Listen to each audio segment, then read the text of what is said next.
3월 첫째 주 수요 가정 예배를 하나님 앞에 드리도록 하겠습니다. 우리 함께 신앙 고백하시겠습니다. 전능하사 천지를 만드신 하나님 아버지를 내가 믿사오며 그 외아들 우리 주 예수 그리스도를 믿사오니 이는 성령으로 잉태하사 동정녀 마리아에게 나시고 본디오 빌라도에게 고난을 받으사 십자가에 못 박혀 죽으시고 장사한 지 사흘 만에 죽은 자 가운데서 다시 살아나시며 하늘에 오르사 전능하신 하나님 우편에 앉아 계시다가 저리로서 산 자와 죽은 자를 심판하러 오시리라. 성령을 믿사오며 거룩한 공예와 성도가 서로 교통하는 것과 죄를 사하여 주시는 것과 몸이 다시 사는 것과 영원히 사는 것을 믿사옵나이다. 아멘.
하나님의 말씀 같이 보실까요? 하나님의 말씀 창세기 15장 5절 6절입니다. 한 목소리로 같이 읽습니다. 그를 이끌고 밖으로 나가 이르시되 하늘을 우러러 무뼈를 셀 수 있나 보라. 또 그에게 이르시되 네 자손이 이와 같으리라. 아브라함이 여호와를 믿으니 여호와께서 이를 그의 의로 여기시고. 오늘 창세기 15장을 보면 아브라함이 영적인 침체에 있을 때 하나님이 나타나서 약속을 해주시는 모습을 볼 수가 있습니다. 아브라함은 굉장히 상심한 상태였습니다. 롯이 떠나고 어렵게 롯을 구원해 주었지만 자기에게 남는 것은 별로 없었습니다. 왜 그러느냐 하면 자기는 분명하게 하나님의 축복을 받을 것이라고 이야기해서 그 축복은, 그가 원하는 진짜 축복은 아들이죠.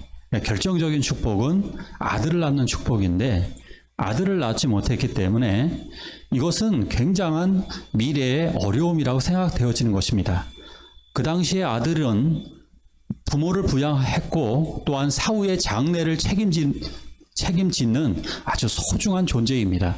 그리고 또한 자녀는 나를 대신해서 살아가는 영원한 삶을 살아가는 존재로 보여지는 겁니다. 그래서 만약에 자식을 낳지 못했다 그러면 내 생애가 그냥 종식된다라고 하는 의미를 갖게 되는 것입니다.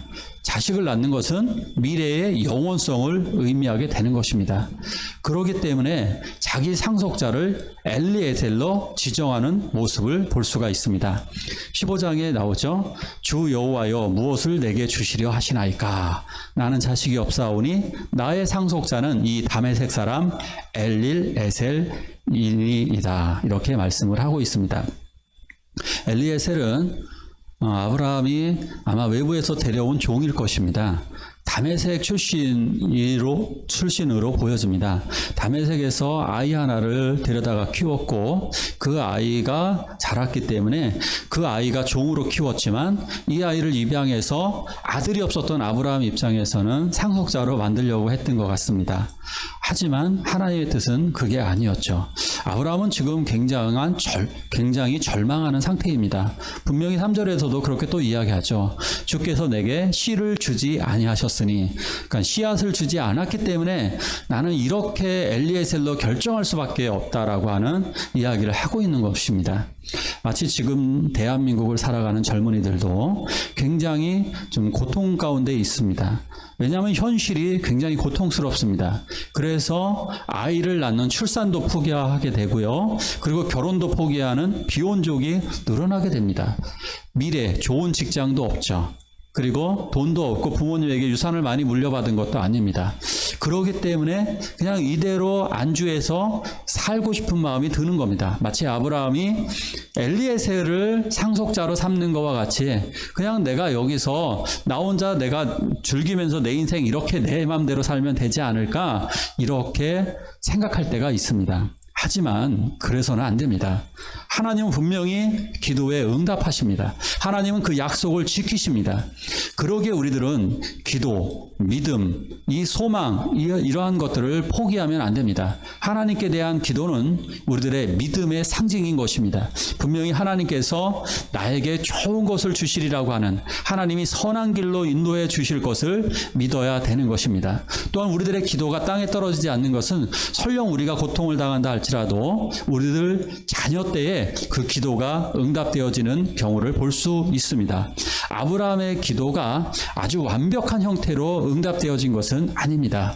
이삭은 주셨지만 하늘의 별과 같이 많아진다라고 하는 약속은 여전히 희미해 보였습니다. 하지만 야곱에 이르러서 12명의 아이들을 주셨고 그 아이들은 폭발적으로 증가하게 됩니다.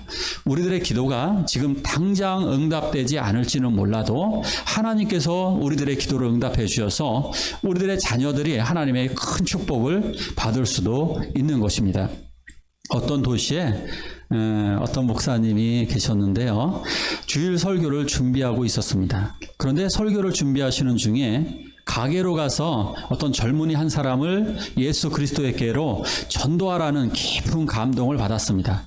그래서 그 젊은이에게 가가지고 설교를 준비하다가 그 젊은이에게 가서 대화를 청했습니다. 그리고 대화하는데 정말로 놀랍게도 그 젊은이가 예수 그리스도를 영접했습니다. 그리고 예수 그리스도를 영접했던 청년은 집으로 갔는데 그 시간은 식사 시간이었습니다.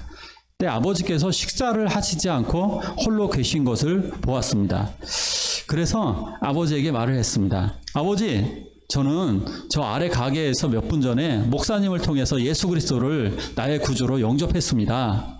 그러자 아버지는 눈물을 흘리며 말씀하셨습니다.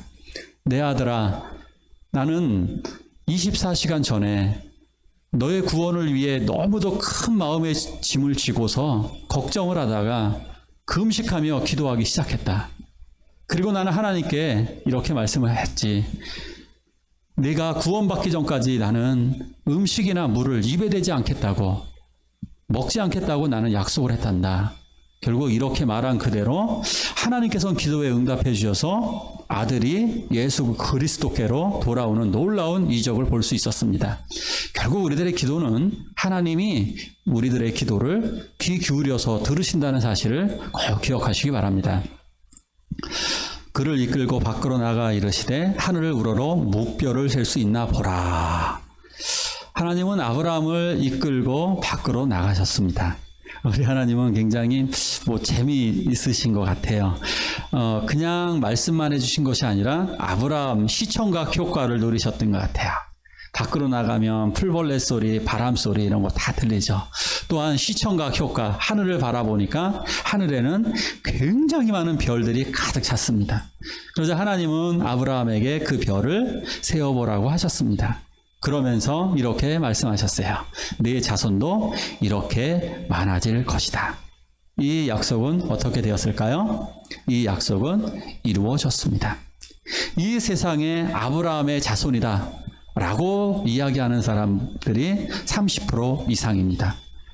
이 지구에 최소한 35억 이상의 사람들은 아브라함이 우리들의 영적인 믿음의 조상이라고 고백하며 믿고 있습니다. 여기서 놀라운 말씀 하나가 있습니다. 여호와를 믿으니라고 하는 해당 그 히브리어 단어는요, 아멘하고 비슷합니다. 아만은 신뢰하다는 뜻입니다. 아브라함은 하나님을 전적으로 신뢰했습니다. 하나님을 전적으로 의지하고 신뢰했기 때문에 이것이 6절에 여호와를 믿으니 여호와께서 이를 그의 의로 여기시고, 이 의가 바로 구원의 의가 되는 것입니다. 우리가 의롭다, 의인이 되었고 구원을 받았다라고 하는 것은 여호와를 의지했기 때문입니다. 우리는 예수 그리스도를 전적으로 의지할 수밖에 없습니다. 왜냐? 우리들 스스로 해결할 수가 없기 때문입니다.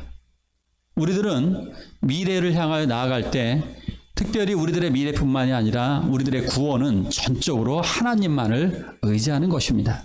이것이 우리들의 완전한 구원이고, 또한 한 걸음 한 걸음 살아갈 때 하나님 은혜 아니면 우리는 살아갈 수가 없습니다. 그러기에 우리들의 믿음은 아멘 신앙, 아만 신앙입니다. 아멘으로 우리는 하나님의 약속을 믿고 나아가게 되는 것입니다. 지금 일론 머스크라고 하는 사람 때문에 전기차의 붐이 이제 눈앞에 확 다가왔습니다.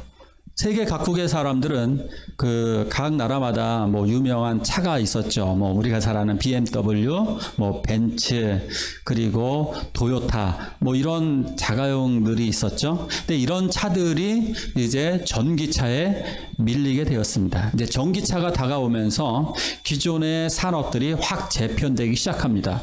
그러니까 로봇의 발전, 이런 것들이 우리들에게 기대감을 주기도 하지만 불안감을 전해줍니다. 왜 그러느냐? 전기차의 발전은 이제 자동차 산업에서 그동안 특수를 누려온 많은 노동자들과 많은 중소기업들의 폐업을 의미할 수도 있습니다. 또한 AI, 로봇의 발전은 서비스 업종의 절망이라고 할 수도 있습니다. 지금 많은 식당이 벌써 로봇을 도입해서 그 로봇이 서빙을 보고 있죠. 저는 이런 것을 보면 불안감을 느끼기도 합니다. 우리들의 미래가 어떻게 될까요?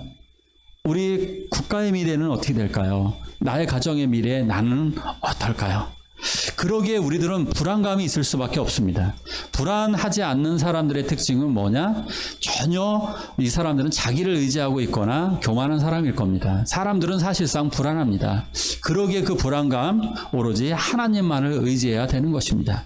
오로지 하나님만을 의지하는 것. 그래서 이것이 바로 의입니다. 하나님을 의지하고 하나님을 믿음으로 나아가는 것, 이것이 가장 강력한 힘입니다. 우리들이 외웠던 말씀 있죠? 너의 믿음이 사람의 지혜에 있지 아니하고 다만 하나님의 능력에 있게 하려 하였노라. 성령의 힘입니다. 우리는 하나님의 힘으로 살아가게 되는 것입니다. 우리 스스로는 살아갈 수가 없습니다. 그래서 우리가 하나님을 의지한다는 것, 하나님의 힘을 의지하는 것, 가장 1차적인 행위는 역시 기도입니다.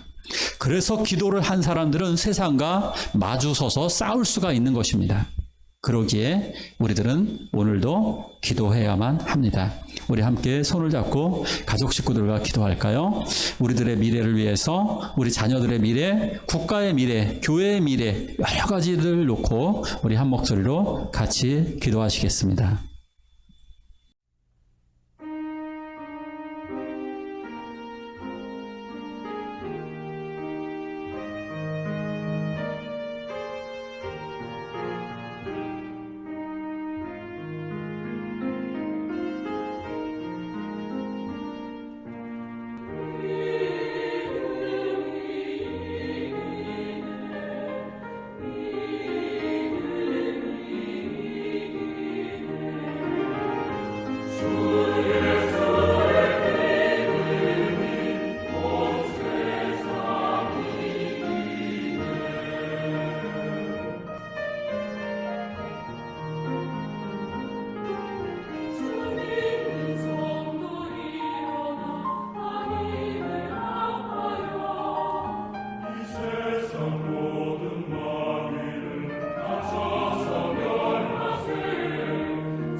주기도문으로 예배를 마치겠습니다.